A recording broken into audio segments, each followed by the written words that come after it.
The following podcast contains adult content. It is not suitable for minors, professional settings, or the faint of heart.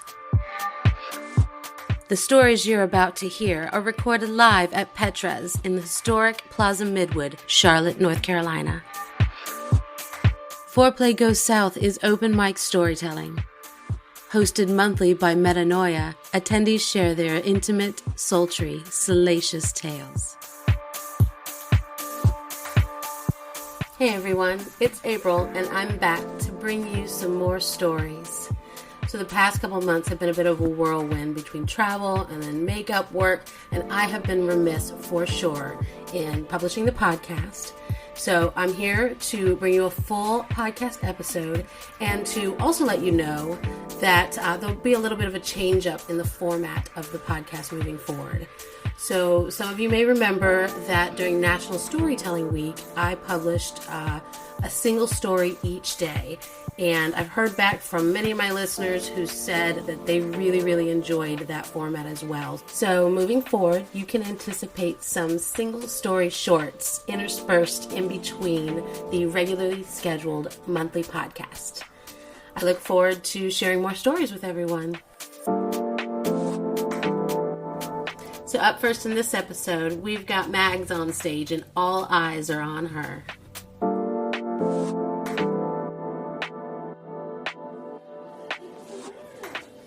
Okay, so in my early 20s, I was also a flight attendant, and I was living outside of D.C. Based in Dallas, that's what you say when you live outside of D.C. It's like, I live in D.C. No, you live outside. You're an hour outside D.C. So I was living in a house with 6 other flight attendants, and I was on a lot of apps, and my motto was, I have sex on the first date if I want to, because why am I going to waste both of our time? And if you only want to have sex with me and not talk to me again, let's just figure that out really quickly so I can move on. So, I was going on a lot of dates with a lot of finance, political bros, which fine, whatever, you guys know, the capitalist world around, whatever. But I finally matched with this guy who I thought was going to be really interesting. He had a lot of photos of him in flannel outside, and he had a beard with a coiffed mustache, and it wasn't round. With beer and everything, and so we were chatting, it was going well, and finally I was like, hey, you want to get up and go out on a date? And he was like, yeah, definitely, where are you located? And I was like, I'm outside of DC. And he's like, that's cool, I'm right in DC. And I was like, oh, okay, well, do you want to find a place that's in the middle? Or he's like, yeah, actually, well, so we could do that. Or I know this new bar that I'm interested in trying out, and I was like, okay, cool, that's fine, where is it? And he gives me the location, and it's an hour away from me, but he was cute. So I went, and I show up, and the date is going pretty well, and I go to the bathroom at one point, I run to the other bartender, it's kind of late, and so there's really nobody else in there, except for us and one other person at the bar and the bartender. And I run into the bartender, and she's like, oh, are things going well with Dave? And I was like, Dave? Yeah. Do you know him? And she's like, yeah, he's a bartender here. And I was like, oh. And she's like, he didn't tell you that? He told me that he was going on a date with somebody after his shift tonight. I was like, okay, he made me drive an hour away to meet him at his bar. That's cool.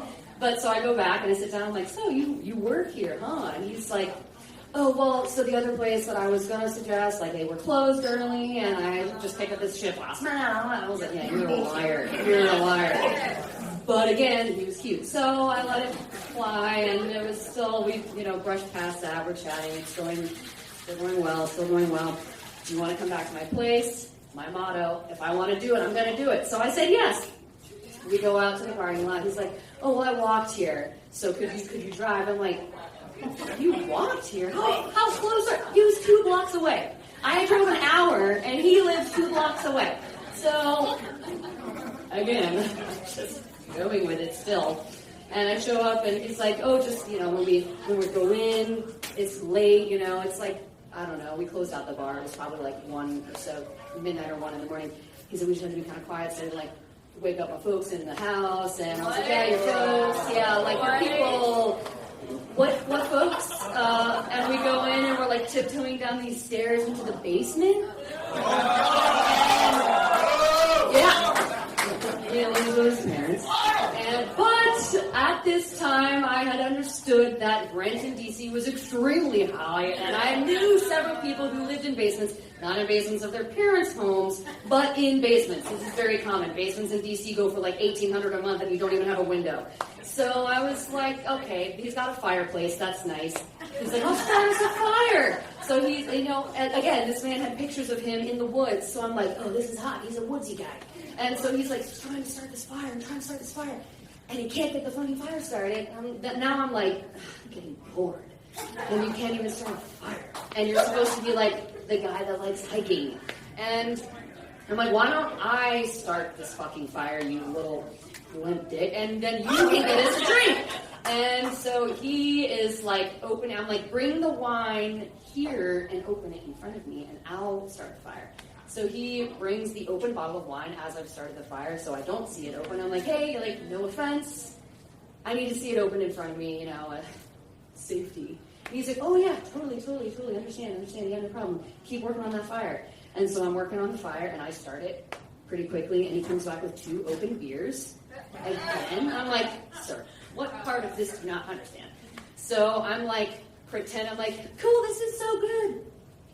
Yeah. So good. The beer's so good. And it's like not going down because I'm not drinking it. And we're sitting on his couch, kind of start like making out. I'm like, I don't know, am I into this? I was like, is he going to be a good kisser? He was okay. And then like as we're making out on the couch, I'm just like feeling uneasy.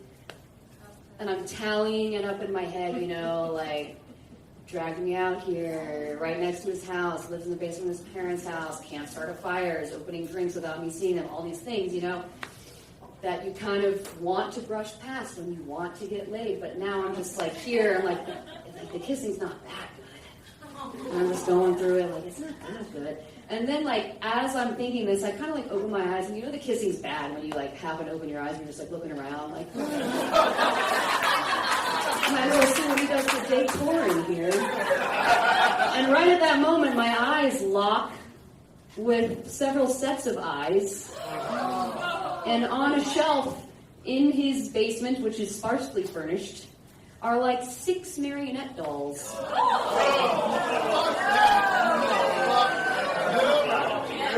So naturally, yes, this was my internal reaction. Dozens of people were screaming inside of me. And I pull away and I'm like, so what's the story with the dolls? He's like, they're marionettes. And I'm a collector. And I was like, oh, that's so interesting. I've never met anyone who collects marionettes, maybe like old cameras or typewriters. And he's like, oh, I see. You're one of those girls who thinks guys can't have dolls. And I was like, sir, you could have a vintage Barbie up there, and I would have thought that was cooler than wooden marionette dolls with, like, dead eyes and the neck staring at me from the shelf. Like, I'm not really in it. So, I have both my kidneys. I am concerned about my soul. But, so at this point, I'm kind of like, oh, crazy. Look at the time. So you're not wearing a watch. I gotta get out of here. I have a doctor's appointment at, like, 6 a.m. that I have to get to an hour away since you made me drive all the way out here. So I left, and I had never ghosted anyone at that point. I really prided myself on, like, being, like, honest. Of, like, I just don't think it's going to work out. You're really nice, not my type. I ghosted that guy. And he even texted me months later and was like, hey, you left your necklace at my house. And I was like, give it to your mom, give it to your marionette. I am never coming back. And whenever my friends feel down about the bad Bumble dates they go on, they text me saying, tell me the marionette story. That's it.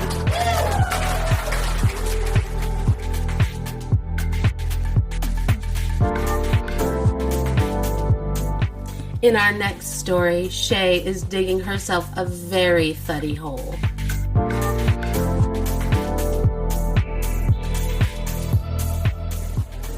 Alright, so tonight I'm going to tell a story of how I have made a series of mistakes.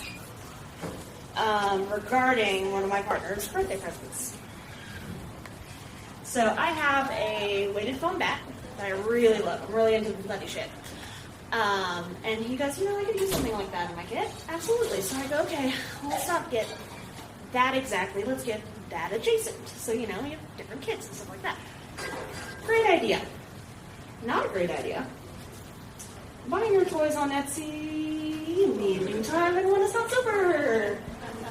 Because you don't read the descriptions. So what I thought was a weighted, foam-covered thumper thing. And I'm super excited. I tell my partner about it. It's supposed to come right around his birthday. It came right after. But I literally was able to hand it to him, like, there you go. So he opens it up, he looks at it. I haven't seen it in person yet. And I see before me a baton covered in neoprene. Yes! So I just pull up the listing real quick, and I'm like, oh, did I misread that? No, that's what he says on the website. And not a beginner's toy. Not that I consider myself a beginner, but if I had read minimum intermediate to hard toy, I might have kept looking. Now, that's all well and good. I'm not that much in trouble yet, except I'm reminded that I, in fact, am.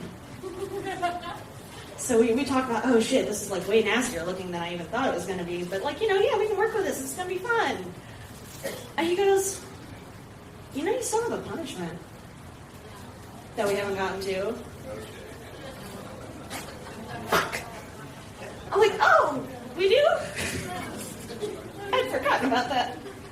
And I kind of thought maybe you had as well. No, he's just been holding it over my head for like the last 3 months. Just using it as a fear tactic. It's very effective. And the punishment itself was straightforward. It sucked. He beat the shit out of me. That toy's not my favorite, but I will take a brief back to why I got the punishment in the first place. Yeah. And so I have a question. Have you ever been fucked so hard and so good you get confused? Maybe you would agree with me. Maybe you would agree with me that the words that might come out of your mouth were not intentionally of your own free will. They were fucked out of you, if you will. And so what happened was, I'm getting my mind blown. I look up at this man that I love, and something in me goes, he's doing that on purpose. Well, yeah, he's fucking me good on purpose, but my brain's like, he's doing that on purpose in a mean way. I don't know. And so what I said to this man was, fuck you! And I meant it, and apparently the meaning it part was really what got me the punishment in the first place. I tried really hard to talk my way out of it. I did. I swear I did. I made so many good arguments. That wasn't me. Okay, but you can look at it as a compliment. I was good at the top. But you love me. None of which worked. 2 out of 10, cannot recommend. But yeah, we're having fun with the toy. It's alright. It's just way more than I bargained for. In this story, Aly brings the thespian vibes as she proves that she can perform. Oh, God. So, this is hilarious. So I dated the high school football player. Yes, he was my high school sweetheart. However, he was younger. It only lasted about 2 years, so it wasn't really a high school sweetheart thing. He was... Anyway. I'm very nervous, can you tell? Okay. So we all also performed in musicals together. He was a theater kid. Go figure. We're all crazy. It's a thing. So I used to go to his house, and his mom and I would watch Cash Cab together. And she'd be like, I'm gonna get drunk, and you're gonna watch Cash Cab with me. And I'm like, cool. So we would sit and we watch Cash Cab, and then I'd like make out with her son. And then she would go to sleep. So, yeah, that's literally how this went. However, he was the quarterback, and he broke his collarbone. And he was my first boyfriend. You know, we had our first kiss. We made out for the first time. I gave him his first hand job. He touched me for the first time. I was gonna give him head for the first time. And I had it in my mind at this time that all these things were gonna happen. And I was like, I'm gonna suck your dick. So here we are. And so all these times, whatever, we would like hang out, and then we watch Cash Cab, and his mom's like, hey, you want a glass of wine? And I'm like, no, I don't drink, because I'm underage. So we'd always hang out, and she'd be like, I'm drunk, so I'm going to bed. And I'm like, great, I can make out with your son. So, yeah, it's great. So, him being a football player, he broke his collarbone. And, his mom is like, oh, he has a schedule of meds, so every single time the alarm goes off, we're going to give him meds. And I was like, okay. But she's like, I'm tired. And I'm like, yeah, me too. Okay, cool, whatever. And so my mom's like, hey, Miss Pam called. Are you going to go over and take care of Matthew or whatever? And I'm like, yeah, sure, whatever. We're all gonna go hang out and drink wine and watch Cash Cab. So, anyway, we're all sitting there drinking Cash Cab. Sorry, drinking wine. I'm not. She is. She's drunk. She's like, I'm tired. I'm gonna go to bed. And I'm like, cool. So she goes away. And he's like, hi, I can't move, so will you go get the comforter off my bed? And I'm like, sure. So I go get the down comforter. This, like, whatever, football time. It's hot. Okay. So I'm under there-ish, you know, doing things, touching the thighs and doing all the things. And he's all, you know, we're watching Cash Cab. And then I go underneath the covers, and I was like, oh, wait. Before this, I was like, hi, I want to suck your dick. And he was like, really? And I was like, yeah, we did everything. It's the first time. Like, I'm going to do it. And this was the day of his collarbone surgery. This gets better, I promise. So I'm going down. It's probably like, so I know when his mom has the alarms for these meds. And I'm sitting there, and I'm like, sucking dick. And he's like, oh yeah, this feels great, whatever. And his mom walks in, the alarm goes off. An hour has passed. I'm still under the down comforter.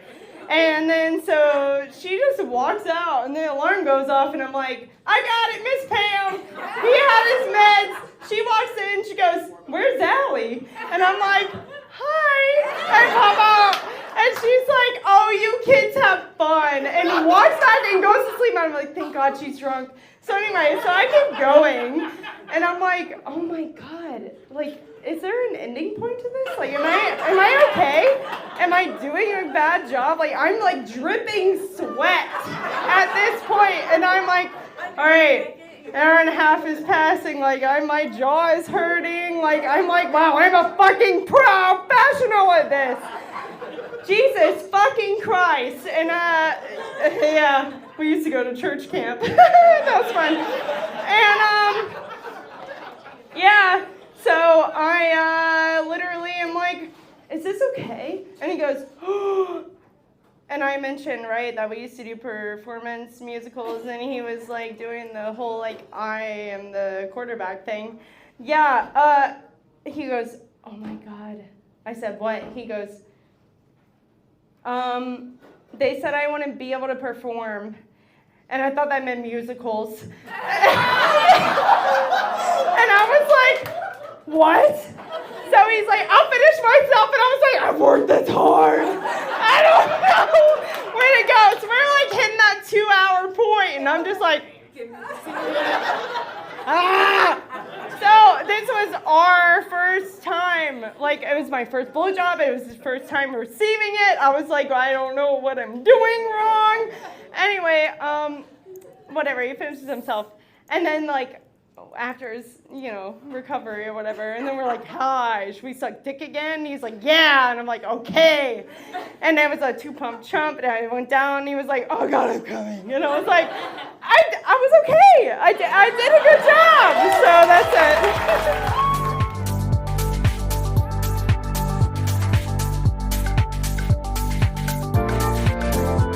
Well, that's it for this episode.